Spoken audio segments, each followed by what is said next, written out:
There we go. We're pretending like we're starting now because I forgot to hit record.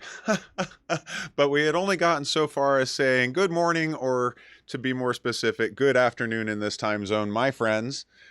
Thank you for joining us this and so many Sundays. Now, we've been doing this for a while now, for Musically Minded. Of course, we've got DJD42 here with us, your hostess with the mostest, and my co-host here on Musically Minded, letting you know all the good things that are going on, and keeping you good company over there in the chat room, and keeping things moving along on the show here. And let's see, we do have some stuff coming up. Diana, would you be so kind as to tell us what's going on Wednesday? Wednesday on MTV TV, we have New Music O'Clock hosted by Self-Titled Album. Indeed. And let's see. Then Saturday night, we're going to have Spooky Spins. And then 2 weeks from now, on Saturday night, we're going to have the Retro Rumpus with DJ Loki joining us for that. Of course, on Sundays we'll be here for Musically Minded. And with that, well, am I missing anything else? Oh, you've got another thing going on, don't you, Diana? Tell us about that. I do. I am moderating EBM Day with Too Dark Productions and EBM Worldwide on 24/2. Yeah. February 24th. It's a Friday. Lots of bands. I think there's only really one DJ starting at 5 Eastern on twitch.tv/2darkproductions. Well, there you go. They always do good stuff. Yep. All right, so let's see. Why don't we get on into the show? You wanna pick us up from last week? All right. So last week you were talking about the situation DJing in the basement. But previously you talked about DJing in like places like the desert and things like that. All right. How do you prevent loss and damage to your gear? Oh, basically. Yeah, gotcha. Why is this stupid Windows is being stupid over here, and it keeps trying to pop up this like weird crap at me? Sorry. That's why I don't like Windows. All right. Okay. So what I'm gathering is the question is environmental conditions that are rough on your gear, and how to manage the gear at that point. Yeah, that is a good question. All right. So, well, obviously in the situation of the basement flooding with sewage in a vicious storm, the best thing that you can do is say, fuck this, I'm out. Pack your gear and keep it over the poop. Run for high ground. But yeah, I've definitely had some situations. The reason that we were mentioning the desert there and forest parties is that they can be really rough. The fine dust gets in and it's rough on your gear. I've definitely been in situations where, like, doing a tent wedding in the summer and during a storm, and then all of a sudden the whole thing starts to flood. In fact, Loki's had that situation too.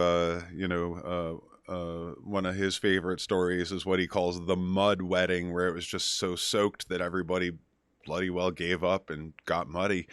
And I've been in those situations. Oh man, here's one for you. I'm remembering. So back in the days when you could still smoke in nightclubs and stuff, I was playing a college party, and it was in a place that was over near like Fenway, near where the Herald is, or the Globe is, rather, the Globe building. And it was this little basement kind of venue over there, and it was so packed in and sweaty and humid that the ceiling above me started dripping down onto the gear, and it was the nicotine like the smoke all up on the ceiling, and it literally started dripping because of all the, you know, human moisture in the place. And so that was pretty vile. Big brown drops of crap falling on my gear. So yeah. Oh, and actually, we were talking not too long ago about DJing on cruise ships, and like you're up on, you know, on the upper deck, and it's totally exposed to the elements, and the thing's going like this, and the wind is blowing. You know, I was joking about having to put bricks on my CD books to keep shit from blowing away, and like the wind would literally rip the CDs out of your hands sometimes. And yeah, sometimes it rains, man. So so what do you do? Obviously, the best thing that you can do in any situation is make sure that you have adequate shelter for whatever gig that you're doing. So, you know, if you are in a tent, you're under the tent, and that there's, you know, a wall you can pull down behind you. So if it starts coming in sideways and all of that, that you'll be protected. And, oh geez. One of the last gigs that I did with CDs was like one of these little, you know, it was just a little family party kind of thing, you know, and they had like one of those little pop-up tents, you know, those little 10 by 10s. And this storm blew in, and it was fucking nuts. And it's like, you know, it started blowing in, and we just kind of kept creeping the DJ gear further and further in until we're in the middle of this thing, and like people are trying to dance in the thing too, because like it's storming out now, you know. And it really got to the point where I was like, that's it, fuck this, I'm out. And like, and the client was like upset. They're like, what do you think you're doing stopping? And I was like, nothing is worth this. You know what I mean? I was, you know, it was booked through somebody else too, so I didn't even really feel bad. I was like, it was booked through a particular agent that Loki and I kind of make fun of a lot because we did a handful of gigs for them, and and they were all kind of like that. It was like everything about that particular booker was disastrous, and that does happen, by the way. But that's a story for another time, I suppose. So what do you do? Obviously, you do the best that you can. I carry like a huge Doorman's umbrella, and it has saved a few weddings, just, you know, getting the bride from the limousine to the, you know, to the shelter, to the inside, you know. But yes, big Doorman's umbrella, and we used it that day that I was just talking about too. Like I had an assistant literally holding the umbrella for me, and it was like, you know, and in that wind, it was, you know, like an effort to do. Some shit is unavoidable though, and that's why insurance is useful.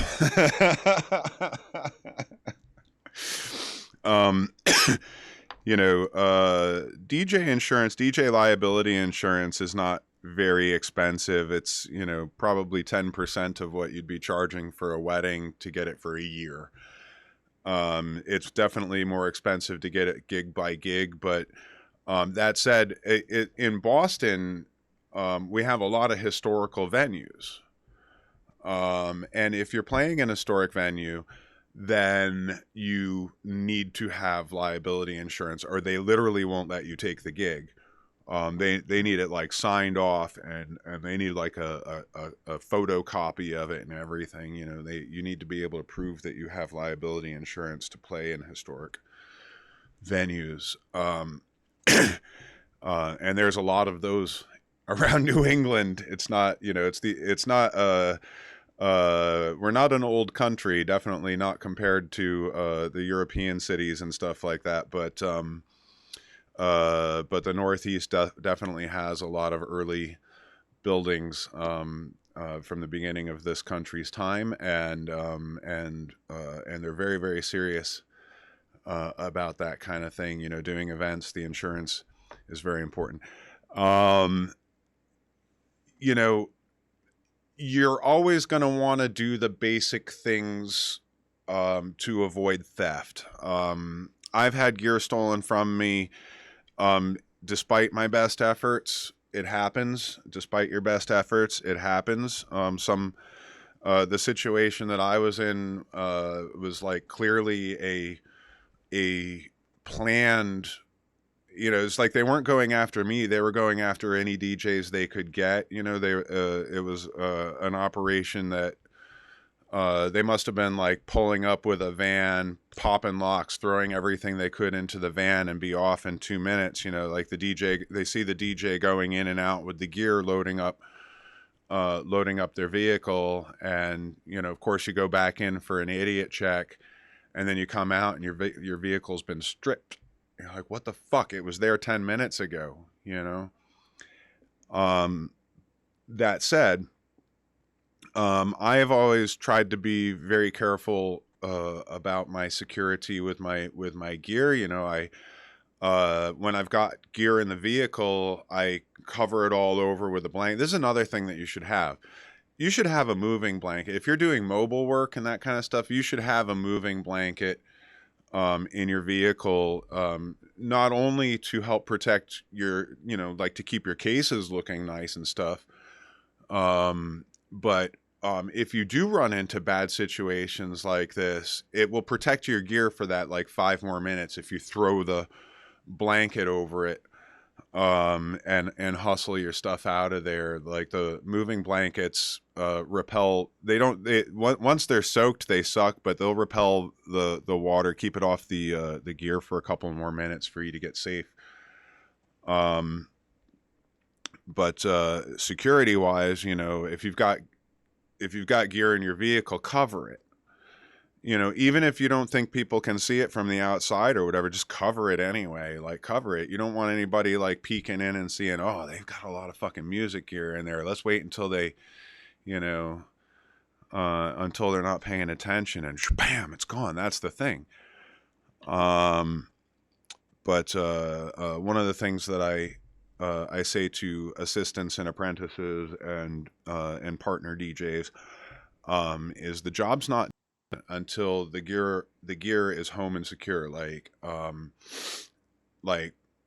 my gig is not over. It's like, you know, yeah, I mean, maybe you live in a safe neighborhood where you can like leave it in the garage or something and like not have to worry about the shit getting stolen, but even still, like your job's not done until your gear is in the gear spot that is safe.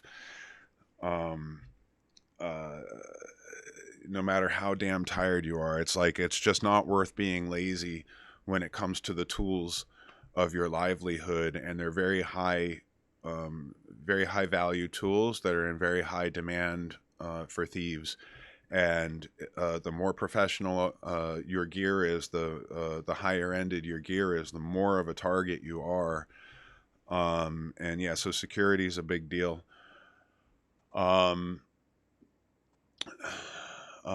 Frantic says, I remember I'm not sure what that is, at the Reeves, seen a DJ got jumped after the game is over and they took his stuff. Yet, you know, that has happened to a lot of bands too. You know, where like, you know, you're loading out late at night. There's not a hell of a lot of people around. It's shitty fucking back alleys, and somebody pops out behind a dumpster, fucking breaks your nose and steals your fucking $3,000 guitar. You know, I also miss the falafel stops, Loki. But that's a thing that we used to do too, is that we'd be like super careful. Like, you know, one person would stay with the gear while somebody else ran and got the food. Oh, at a rave, Frantic says, a rave, a DJ got jumped out of the gig and they took his equipment. You know, so, you know, that's exactly the kind of thing I'm talking about, is like, you never know. Like, these things are random. They're not targeting you as a person. It's not about you as a person. It's nothing personal. They want your shit because you have it and they don't. But these are the tools of your trade. So yeah, you want to be as careful as you possibly can. I very much like the buddy system. I mean, I've done hundreds and hundreds and hundreds and hundreds of gigs solo, don't get me wrong, you know, and touring on my own too. But like, it is so much more comforting and safer to have another pair of eyes, somebody that, you know, is staying with the gear. You know, it's like, you know, you do the thing where like one person stays with the gear while the other person's bringing something back, and then they go and get something, and you know, so there's always somebody there. But you do the best you can. And some situations are not that great, and some situations are kind of sketchy, and your best defense then is a good offense, and your good offense is good organization, so that you're not like standing around for half an hour trying to figure out how to pack your car. You know, you have it down to a system, your Tetris is perfect, and you know, you've practiced loading in and out enough times that that you can get your basic pack done, you know, very quickly, and that will save you those times. Of course, you know, with the laptops and stuff, you know, it's a couple $1,000 in your bag right there. Somebody just grab it off your shoulder and run. You know, I mean, this is why even in Central Square there, where we didn't have more than like 50 feet to walk the gear, we were so careful, because like anybody could just grab something off the top of your cart and fucking run, right? So yeah, buddy system is the best way. And obviously, you know, paranoia is your friend. Just assume that somebody's going to be like eyeballing your shit, and don't give them a chance. Protecting it from the elements, you know, there are dust covers and stuff for a lot of the gear. You know, they're like the plastic sheeting covers. You know, and those can, you know, they're what, deck savers, I think they're called. And so that's not a bad thing to have if you're doing you know, outdoor gigs and the weather is sketchy. You might be able to just pop the deck saver over it in time to save it from getting water in your pitch faders or whatever. But yeah, the elements are very damaging to electronics don't like the elements anyway. And with finer and finer and finer, smaller and smaller, as our technology gets better, it likes it even less. So the other thing, of course, is to keep your shit clean. I carry a soft paintbrush in my gig bag so that I can brush the dust off. You know, you got your canned air and all that kind of stuff. You know, for your for faders, your mixer faders and your pitch faders. What is it? DeoxIT is your best friend. There's a few different, you know, there's a few different cans for DeoxIT. Read the fucking label. Make sure you have the right can. Some of it's good for cleaning contacts. Some of it's good for faders. Fader Lube. Fader Lube is Fader Lube. Well, I see there's another question up there from Frantic, so we'll get to that in a second. But that's another thing. Yeah, clean your connections. You know, prevent oxidization on your connections, and your gear will last longer. Real cases, you know, soft cases are one thing, but flight cases are another. It's really worth, I mean, if you're spending the money on the good gear, spend the money on the good cases. Just assume you're going to spend, like, if you're looking at something and it's fucking $2,000 for the gear, just assume it's another $300 or $400 for a case. Just don't even fuck around with cheap ass cases. Don't even fuck around with cheap ass cases. Like, you know, strap breaks and you're out your gear. You know what I mean? Flight cases, man. Flight cases are the way. And, you know, make sure you have a good padded laptop bag. Make sure that, you know, any of your external drives and stuff, like, don't fuck about. Get the good shit. Get those. You know, I like these. Can I get it on the camera here? There we go. It's plugged in, so I'm careful there. You know, these SanDisk babies are terrific. The trying to get it in the light there. Anyway, yeah. You know, armor yourself the best you can against those things.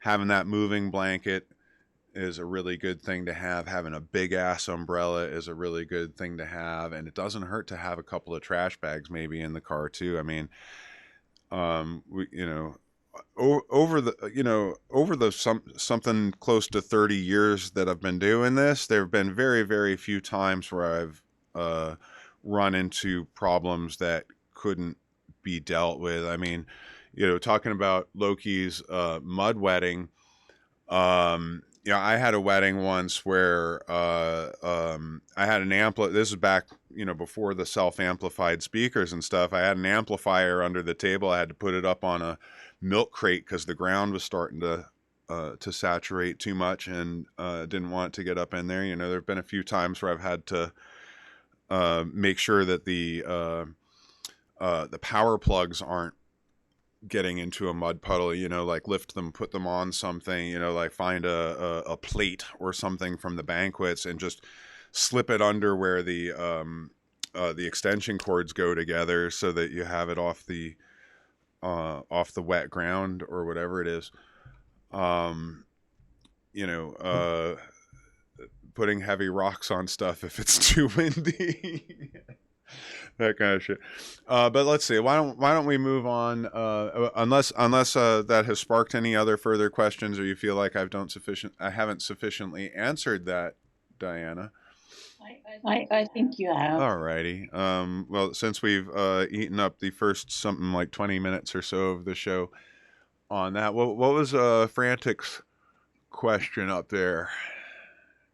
The question is, when sending a demo mix, how long should it be? Normally in the past, most DJs that I've seen will make 1 hour in mixes or 2 hour mix sets. Yeah. Okay. Yes. We did talk about that a little bit over Messenger. But I'm going to use this to launch into further conversation as well. But to talk about this issue specifically. The promoter wants your demo, or the agency or whatever it is, they want your audition mix. And the thing to remember in this case is that it's an audition mix. So it's you're going to do it a little bit differently than you are if you're making a mixtape for your audience, right? An hour or two is really long for an audition mix, right? Like again, you're talking about somebody who listens to a lot of mixes, and they don't want to have to sit through all the damn songs, right? They just want to hear your skills. Does that make sense? Like they're not there to listen to the music. They're there to listen to your skills. So when you're putting together a mix for, your Mixcloud and that kind of stuff, that's when you're going to have the hour long, 2 hour. I mean, our shows here on Twitch are usually over 2 hours. But that is a party, right? And then we put it up again later or whatever. It's a good mix or something, so we put it up on our Mixcloud. Got a few hours there, and then but that is something to like be put on and listened to, for the whole thing, like sitting down with a novel, right? What you want to do is you want to give the promoter the Cliff Notes version. Like they know the fucking songs. Even if they would that you have to give 13-minute mix setup, an hour long. Yeah. Yeah,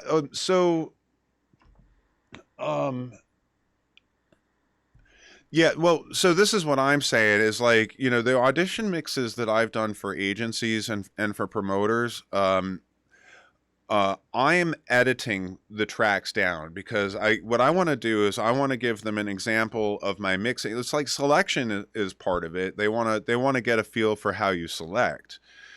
But they don't need to sit and listen to the whole song. Like when you're putting something out for an audience to listen to be consumed as a long-term listening thing, That's one thing when you're, to break it down. What I will do is I will edit the tracks. So it's like, it's got the intro, maybe the first verse through the first chorus or something. And then I jump, to the last chorus. They don't need to hear all the middle stuff. So I might like take the first verse and bridge and then jump it to the last chorus and then play the outro on there. Right.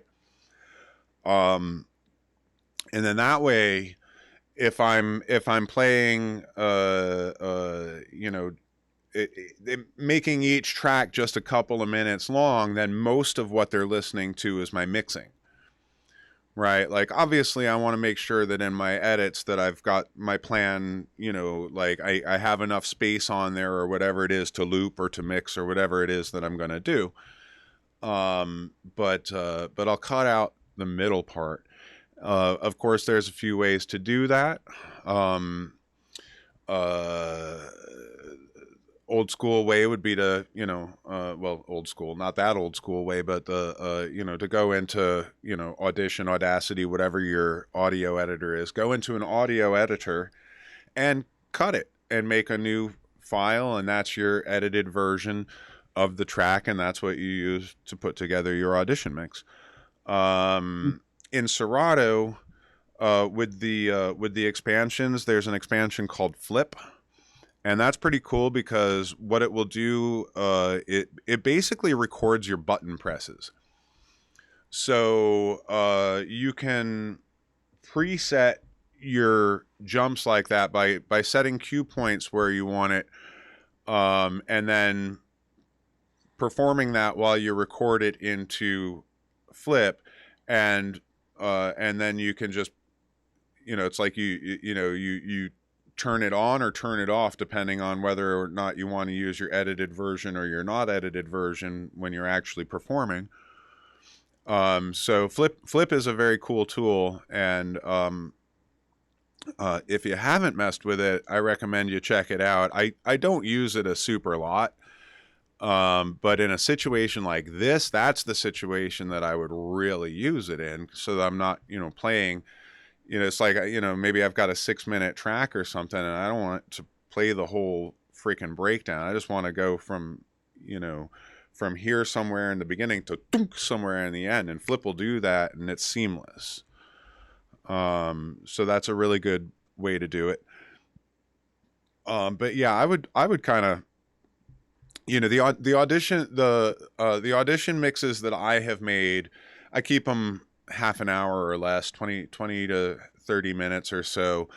And then that way it gives me enough time to get about a dozen tracks and a dozen mixes. And then that way they'll get a good feel for how I mix. Of course, when you're performing it, it's live. You're not doing a bullshit. Like, this is one of those things from a promoter's perspective. Like, an audition tape is kind of like step one, because anybody can put together a great sounding tape with absolutely no DJ skills at all, by having good software skills. I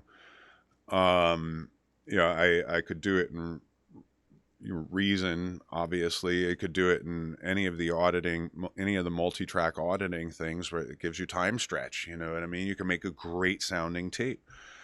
So the audition mix is usually step one, and then the next step is usually going to be a live audition, so that they can see you actually have the skills that are on that tape. Or maybe it'll be a first hour slot or something like that, depending, in a club, it would be a first hour slot, maybe, with an agency, you do an in-person audition. But yeah, no, that's okay, Frantic. The autocorrect is always a pain in the butt, in Twitch. I have the same problem. Don't worry. But yeah, 13-minute audition mix, that's pretty fast. I mean, if you're doing like five or six mixes in that time, that's probably enough. I mean, again, the thing that you want to do is give them the Cliff Notes version. So yeah, use the use the tools so that you don't have to, so that, they don't have to read the whole novel. Edit your tracks into, short mixes so that they can just hear your skills on the tape. 'Cause that's what matters. That's what matters. What I wanted to kind of break away from there on, Frantic, you had, when we were having this conversation in Messenger, we kind of gotten off onto the structuring your mix kind of thing again, and not talking about the whole mix tape, but your individual mixes. The question being, that you had asked a couple of weeks ago was, if I've got like a 6-minute track, how far back should I start my next mix? Should it be a minute or a minute and a half kind of thing? And the thing that I wanted to try to break you out of there was, I want you to stop thinking about music in terms of minutes and seconds. Okay. And so we're going to go into some mixing talk here for the next block of Musically Minded. We're gonna do a little bit of mixing technical talk here. We're going to talk a little bit about musical structure and how to use that. Mixingly minded, very clever, Diana. But yeah, we're going to talk a little bit about, because somebody, I don't remember who asked in the chat a couple of weeks ago, asked how important is the musical structure to the mix, and I said, well, it's critical. So why don't we go into a little more detail about that? But the first thing being, stop thinking about music in terms of minutes and seconds. Minutes and seconds, it's like, it's useful to have a countdown, and all that, like, but what you really want to be thinking about is bars. You want to be thinking in bars and blocks of bars instead of minutes and seconds. You want to be like, I have 4 blocks of 32 bars left on this track, not I have 60 seconds left on this track. At 120 beats per minute, it will be, or 128 beats per minute, I should say. At 128 beats per minute, 4 blocks of 32 happens to be a minute because it adds up to 128, as you see.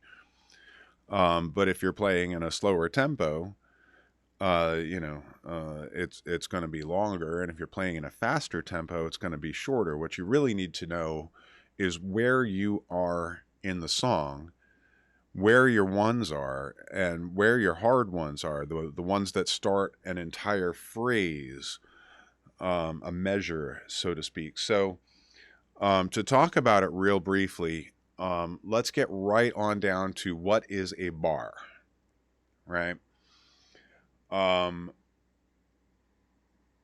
When you're looking at music notation, right, is, you've got the staff there and all that, and the treble clef, and you see those lines, and it's like a big black line, and then you see some notes, and there's another big black line. That space in between those lines is a bar, and all of those notes have values within that bar. And the time signature is what tells you what those values are. So now in most pop music, most dance music, you're talking about 4/4, which means in that bar, you have 4 beats, and they are worth a quarter note each.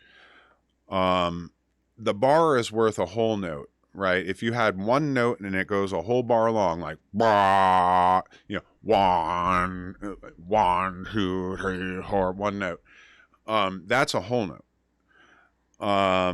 If you have 4 of those, 1, 2, 3, 4, those are quarter notes. If you have 8 of those, 1 and 2 and 3 and 4, that's eighth notes. So in 4/4 music, you have 4 beats in a bar, and they're worth a quarter note each. 1, 2, 3, 4. Right? That's why we call it 4 on the floor. 1, 2, 3, 4. So that's 1 bar. Most of your phrasing in a musical passage is going to be several of those bars. 4 of those bars make 16 beats. 8 of those bars makes 32 beats. So when you're listening to the music, and you count how many beats there are in a part of a song, like, so take the chorus of a song and you listen to the chorus and you're like, oh, it does 32 beats there. It's 2 blocks of 16. It's 32, or 1 block of 32, which is 8 bars, right? And that's how many times you've counted 1, 2, 3, 4, 1, 2, 3, 4, 1, 2, 3, 4, 1, 2, 3, 4, right? That's 16 beats, 4 bars. If we want to touch briefly on more complicated time signatures, we can. Like, you'll see in jazz music time signatures like 5/4, which means there are 5 beats in the bar and they're all worth a quarter note. One of my favorites, the shuffle, is 6/8. There are 6 beats in the bar and they're worth an 1/8 note each. That's your 1 and a 2 and a 3 and a 4 and a 1 and a 2 and a 3 and a 4. But you don't run into a lot of 5/4 or 7/8, which means there are 7 beats and they're worth an 1/8 note each. You run into some 6/8 because 1 and a 2 and a 3 and a like Personal Jesus by Depeche Mode, right?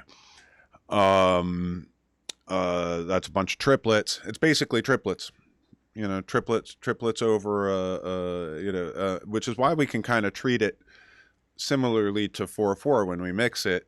But instead of being, 1 and 2 and 3 and 4, it's 1 and a 2 and a 3 and a 4 and a 1 and a 2 and a 3 and a 4.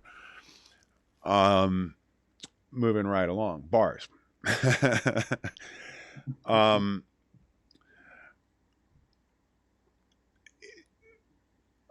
What have we said before? Bootsy Collins said that funk lives in the 1. You have to know where your 1 beat is. You have to know where the beginning of your musical phrase begins.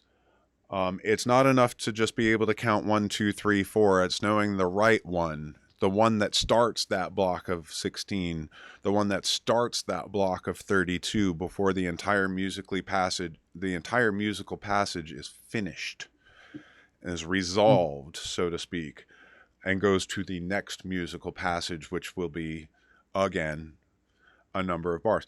Now, sometimes you will run into stuff where instead of using a 4-bar structure, they'll use like maybe a 3-bar structure. It happens. I have some really cool remixes that go back and forth between 3 and 4-bar structures, and they're super interesting, but they are definitely harder to mix.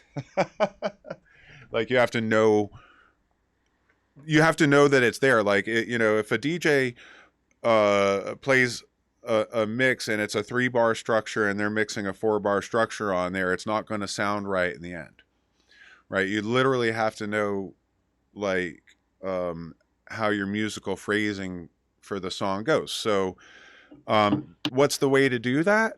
How do you do it? You sit and listen to music and you count. You count to 4 a lot, and you use your fingers to hold you. Yeah, Loki. That's what we call the Charlottesville. What do we call that? One night when we were in Charlottesville, we had this big conversation. Loki and I. He was struggling with that because, like, he got the idea, and his mixing would be like super on time and stuff, but sometimes the phrasing would be a little. I mean, we all do it sometimes because we miss, but like, but then the phrasing being off. What do I mean by that, even, right? Like, what I mean by that is that you want everything to land. So, like, the structure of all of these pieces that we're talking, that we're working with, if you're able, if you know the bar structure in this way, if you think in terms, like, you don't have to really know the song, you can predict what it's going to do, and it will surprise you if it doesn't do that, and then it's something weird, but that's okay. But it's going to be, you know, if you start the song, you know, you can predict that something's going to change at that point. Like, if you know, you hit the 16, and then the one beat, something different's going to happen. Maybe a new instrument comes in, or maybe it changes the musical passage, or changes key, or whatever. You know, that you start predicting things. So you think in terms of 16s and 32s, and then you're predicting what's going to happen. Even if you don't know the music, you know that music is, you know, that most pop music, most dance music is built on this structure. So even though you don't know it, you can predict what's going to happen. You can say, okay, change here. You know, 1, 2, 3, 4, 1, 2, 3, 4, 1, 2, 3, 4, 1, 2, 3, 4, change 1. So listen to your tunes, listen to lots of them, and count everything. Count everything. Like, listen to the songs, count the beats. And like, you will start to learn how to deal with like the off time stuff too. I'm hesitant to get too much into playing off time stuff, but I will say a lot of times when you're setting up your cues, there might be some like messy or loud shit on the one, and so it's like easier to take the second beat, you know, maybe it's the snare beat, but not necessarily, you know, but to take the second beat and loop it so that when you start your mix, you're like 1, 2 and hit play. And, you know, and loop it from 2 beat to 2 beat, you know, the 2 beat, 16 beats later. Because the musical passage will sound cleaner in your mix that way. A lot of times you will have something that is an offbeat. My classic example is "Whoa, Black Betty," because the "whoa" starts on an offbeat, and the "buh" is the one beat. So if you're gonna start on your timing, you have to start ahead of the one beat, right? "Whoa, Black Betty," right? "Whoa, Black Betty," "Whoa, Black Betty." You know, so you have to and same thing too is if you're looping that, you know, you're going to want to set your loop so that, you know, I mean, ostensibly you could just cue it at the one where it starts Black Betty and then loop it that way, but yeah, Bamalam indeed. But yeah, that "whoa" is the offbeat. And so it is very, very good for you to count, and you know, like, how do I say this? Like, the one beat is something that you feel, right? It's where the musical phrase starts anywhere in any song, in any part of any song. It's like, you know where it is because something has led you to the change there. You're going to feel it.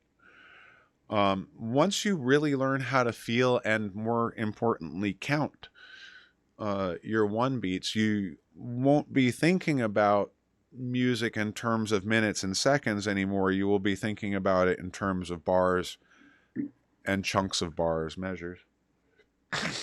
Pardon me. You were told to count when the beat starts. Well, you see, the thing is that like probably like 19 times out of 20, yeah, like the beat's gonna start on a 1. It doesn't always. The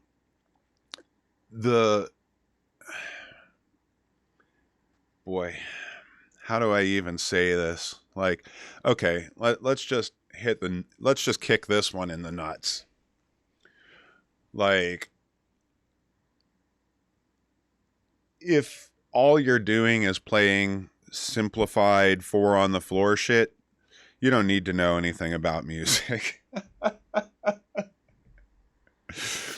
Like if you can count to 16, you know, almost all your club stuff starts on the 1 beat, you know, 19 times out of 20. However, if you actually know your shit a little bit when it comes to music, well, not, you don't have to know all this fucking music theory and stuff, but just like, I mean, if you can count off beats, which is not a great leap of skill. I mean, all it takes is a little practice. You will simply be a better DJ because you will be able to play more diverse selections than the DJ who can't. And more importantly, you'll be able to mix them better. Like, you know, especially if you're doing mobile work and stuff, man, like a lot of the old stuff doesn't start on the 1 beat because there was no reason for it to, and it's musically more interesting not to. You know, there's so many of the old rock and roll songs that, you know, not just rock and roll, but even the disco and hip hop songs, they don't start on a 1 beat. My Adidas, there's your one. You know, so especially if you're mixing acapellas, if you're taking those old acapellas, like if you're mixing acapellas, not even old ones, new ones, like vocalists they don't always start on the 1 beat. And if the vocalist is like, if the lyrics are pinned to the 1, it sounds boring and almost childish. Does that make sense? Mary had a little lamb, you know what I mean? Vocalists are kind of all over the place. So if you take, you know, like my Adidas, right? And you're gonna mix something with that, and you're gonna maybe do a mashup or something. Like if you put the my on the 1, you know, it's never going to sound right. It's always going to sound like that far off, if that makes sense. Like, it's something that I run into on, Tans Machina, one in giant caps, 2 in lowercase, 3 with a capital T, 4 in lowercase. That's pretty much how you, 1, 2, 3, 4, 1, 2, 3, 4, 1. That's how a conductor counts. That's what they're doing with the stick. As 1, 2, 3, 4, 1, 2, 3, 4.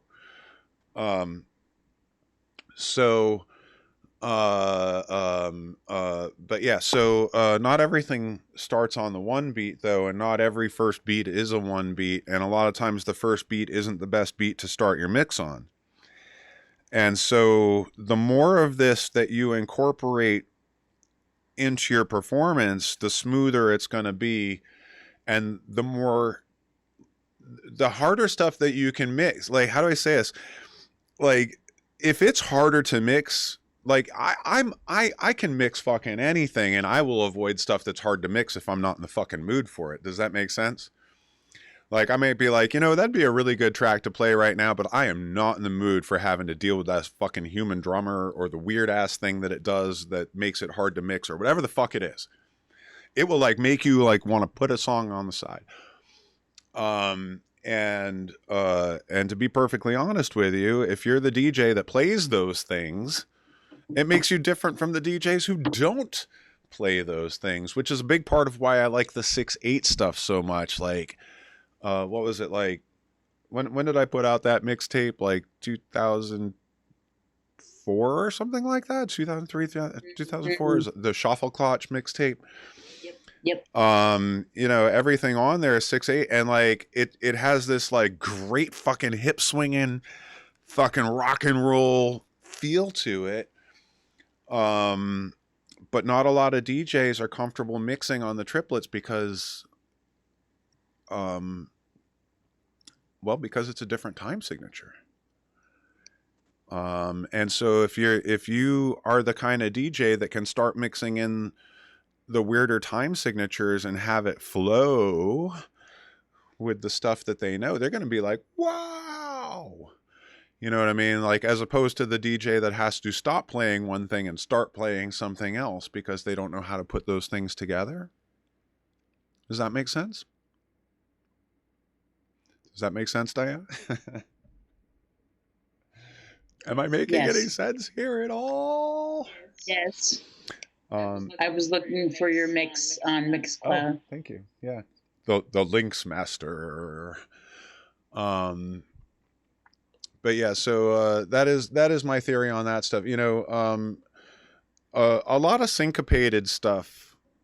You know, if the more syncopated it is, a lot of times the easier it is to start the mix on the 2-beat, because it might be like da da da da da da ga, and the gap being the snare beat being the 2-beat da da da ga, which is the right 1-beat for that. It's not the first beat.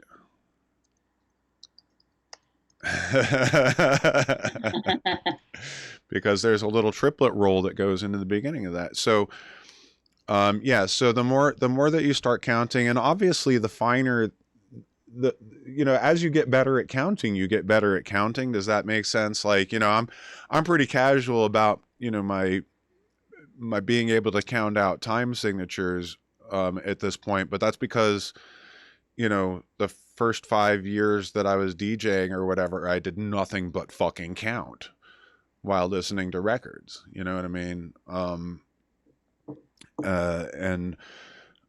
This is actually kind of one of the things where I'm kind of like, you know, we were talking about this before. It's like we have, you know, BPM counters and all this kind of stuff, beat gridding and all that kind of stuff. But the old school way of doing it was to like look at your watch and count the beats for a minute, and then you knew what the BPM was, as beats per minute. How do you count the beats per minute? How many beats are in the minute? You count all the beats. And that was how we had to do everything, because we didn't have the beat counters. And again, as I'm saying, the beat counters aren't always your friends. A lot of times they're wrong, especially if it's a strange time signature or a more syncopated beat. It's more likely to be wrong. And so if you trust the beat counter, it's going to tell you that 125 6/8 song is 91 beats per minute. It doesn't know. And then you'll be like, why doesn't it mix with all the other 91 beat per minute things that I have? Well, that's why, because it's not 91 beats per minute. It's 125 beats per minute in 6/8. Mm-hmm. Yeah. So the better that you get at mixing, or sorry, at counting, the better you get at mixing. The better you get at counting, the better you get at mixing. The better you get at counting, the better you get at mixing. You know, 1, 2, 3, 4, 1 and 2 and 3 and 4, 1 and a 2 and a 3 and a 4. You know, like learn how to count quarter notes, then learn how to count eighth notes, then learn how to count 16th notes, then learn how to count triplets. You know, when you're at the point where you're counting threes, you're doing pretty good. Not for nothing. Like most of your audience can't count threes. Most of your DJs can't count threes. So if you're counting threes, you're doing a good job, yo. Like if you get into the point where you're listening to jazz music and somebody goes, "Do you know what time signature this is?" And you're like, "Oh yeah, it's 7/8, and then it goes into like a 12/8 thing." Then you're a fucking geek like me. And you have spent way too much time counting. But I'm old, so I'm allowed to have spent a lot of time counting. And, you know, Frantic, you're considerably younger than me, so you have a lot of time. Yeah, triplets and quarters and tandem, tons, you're tens machina there. You are totally right. So, you know, actually, like, just real quick, because I do see we're kind of running up against time, and I knew that was going to happen getting into this.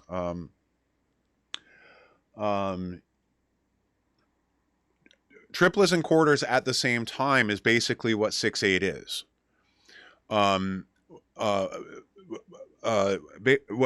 What the beat counter counts is impulses.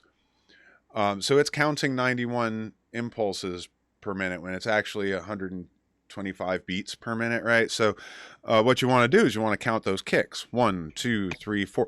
Like 6/8 is 4/4 with triplets on it. That's all. That's all it is.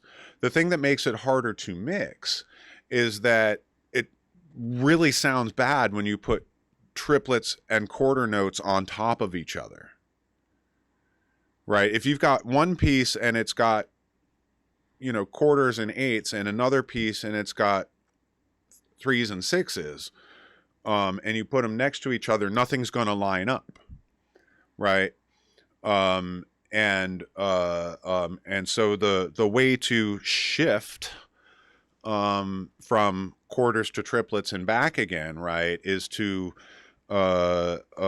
use your selection skills to find the tracks that you can minimize that clash between fours, eights, threes, sixes, right? So that you can find the pieces where the math lines up right, you know, and also to use the tools to do it. So like, use the filters, use the EQs and stuff like that to do it. One thing that I will say to be very, very careful of, though, is if you are using timed effects in Serato, like delays, dot, dot, dot, dot, dot, echoes, dot, dot, dot, dot, dot, Serato is always going to think that you're in four, so your delays won't line up right if you're playing triplets. It'll be trying to give you, 4/8 beat delay, values as opposed to 3/6 values. So if you're using effects in your mixing, keep it to the stuff that is not timed effects. Things like flanges and stuff like that won't be affected in that way, because the timing on a flange, if it's a 4-beat flange or a 16-beat flange, you're counting the kick drums, and so the effect is going to be okay. This is assuming that you have fixed your beat grids from the auto counter fucking it up, and you're not trying to do it at 91 or something, or you're doing it at the correct tempo. Then those will work out structurally, because structurally, once you hit that 16 beats, it's the same. Like that's, what do they call it? Lowest common denominator in math. What's the lowest common denominator? Is going to be that measure of 16 beats.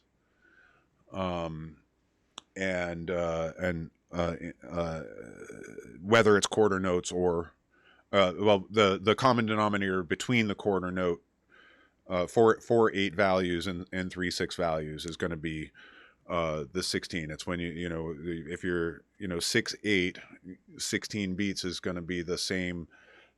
How do I say it? It feels the same at that point. Like 16 beats of triplets feels like 16 beats of quarters. All right. But yeah, so going back and forth between triplets and quarters, it's actually pretty fucking tough. It takes practice, and really what it really boils down to, though, is your selection skills. Is like to pick the songs that you can use as those transitions. And that is definitely a finer point of DJing. I mean, selecting is an important thing. Finding things that really work well together, like, especially again, when you get into syncopated beats and stuff, like a lot of songs, they're the same tempo, but they sound like shit together because the beats just don't line up. You'll find that a lot in like the hip hop and obviously electro swing kind of stuff, the funkier, more syncopated beats. The funkier and more syncopated the beat is, the harder it is to mix with something else that is funky and syncopated. So what you start doing is you start looking for stuff that has a more minimized beat, or where the main impulses of the beat on the thing that you're cueing fit the main impulses of the beat that you're playing. And that is definitely one of the finer points of DJing, but it sure does improve your beat matching. Obviously, the more the same things are over a long period of time, the less exciting it is for the listener, right? So giving them more rhythmic variations keeps things more exciting. over time. This is actually kind of one of the criticisms of 4 on the Floor, is that it's boring after a while if you do the same thing for too long. That's why we were talking about, what was it, the BPM freeze, getting painted into a corner and doing one thing for too long, that sort of thing. But having a good sense of time structure allows you to explore more complicated, if you will, more educated beats in your set. And how do I say this? And be less of a basic bitch DJ. Yeah, for reals. But yeah, okay. I have managed to run us over the 3 p.m. mark here. We've hit our hour, Diana. So would you give us a recap on the things that are coming up over the next couple of weeks while I sip my coffee? All right. This Wednesday we have New Music O'Clock on MTV TV, hosted by Self-Titled Album. And then on next Saturday, we have Spooky Spins. And then I am moderating EBM Day with Too Dark Productions on Friday, February 24th at 5 p.m. Eastern. And then in 2 weeks, the 25th, we have the Retro Rumpus with DJ Loki. Fuck yes. And of course, we'll be here next Sunday for Musically Minded, and probably the Sunday after that. Continuing Sundays throughout your forecast. But yeah, so please do join us 8 o'clock Saturday nights Eastern Time for the DJ shows, and right here on Sundays at 2 o'clock Eastern Time to chat about DJ and music and musically minded stuff. And of course, twitch.tv/EMPTYVEETV for MTV TV. And on that note, okay, so where are we gonna go? We're gonna find some. Are we gonna raid over to Space Couch? Are they doing Space Couch today? Yes. Oh, very nice. Okay. Well, you know what I'm trying to do is trying to find my. I didn't prepare my cues here, and so I need to find my entertainer remix that I can use for our outro here, and get that loaded in there, and then and so at this point I'm going to say thank you so much, Diana. It's been a great show. Thank you, Frantic, for the good questions as always. What do we got? Creed. Thank you, Creed, for joining us. Thank you, Tons Machina. Thank you, Loki. Thank you, everyone, for joining us. And and thank you for your support. Of course, we've got Patreon for MTV TV. And I've got a Patreon now as well, Addambombb. Spell it correctly, and you'll find me anywhere on the internet. Just Google me. And do please support. And like I said, feel free to ask questions over there. We'll bring them over onto the show as well, as we have done today. But yeah, so thank you guys so much. Thank you all for your support, and we shall see you next time.